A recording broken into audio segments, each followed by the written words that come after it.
بسم اللہ الرحمن الرحیم۔ کسی بھی آدمی کو نیک کام کے کرنے پر تیار کرنا یہ بہت ہی ثواب کا کام ہے۔ اگر ایک آدمی کی کوشش سے کوئی دوسرا آدمی کسی نیک کام کے کرنے پر تیار ہو جائے تو اس نیک کام کا جتنا ثواب اس کرنے والے کو ملے گا اتنا ہی اس آدمی کو بھی ملے گا جس نے اسے اس نیک کام پر لگایا ہے۔ مثلا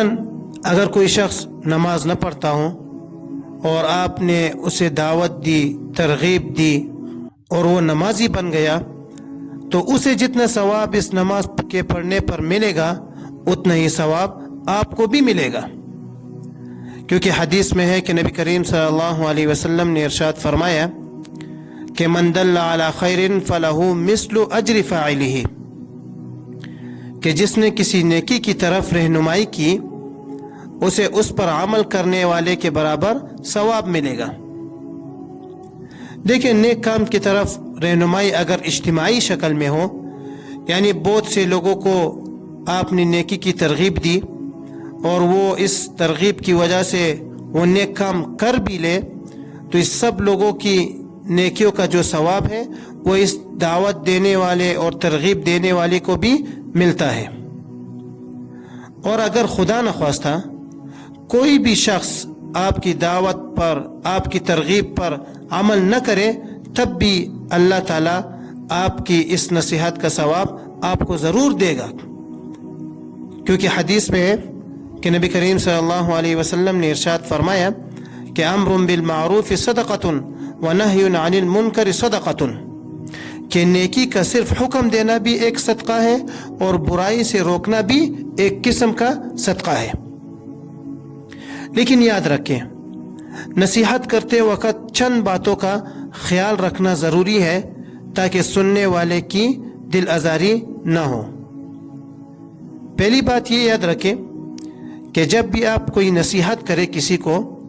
تو سب کے سامنے اسے نہ ٹوکے، سب کے سامنے اسے بے عزت نہ کرے، بلکہ اکیلے میں پیار سے اسے سمجھا دے۔ دوسری بات یہ ہے کہ نصیحت کرتے وقت آپ کا انداز تکبر والا نہ ہو، حقارت آمیز نہ ہو، بلکہ آپ کا انداز نرمی والا ہو۔ جب اللہ تعالیٰ نے موسیٰ علیہ السلام کو فرعون کی طرف بھیجا تو حکم دیا کہ فَقُولَا لَهُ قَوْلًا لَيِّنًا، کہ پس تم دونوں اس سے نرم بات کرنا۔ دیکھیں، اگر فرعون جیسے شخص کے لیے نرمی کا حکم دیا گیا ہے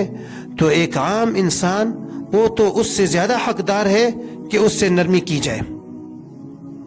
تو جب بھی آپ نصیحت کریں تو آپ کا انداز نرم ہو۔ اور تیسری بات یہ ہے کہ ایسے وقت میں نصیحت کی جائے کہ جب سننے والا غصے میں نہ ہو، تھکا ہوا نہ ہو، پریشانی میں نہ ہو، بلکہ اس کا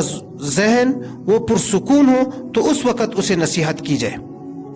تو یہ تین اہم باتیں تھی۔ اللہ مجھے اور آپ کو ان باتوں پر عمل کرنے کی توفیق عطا فرمائے۔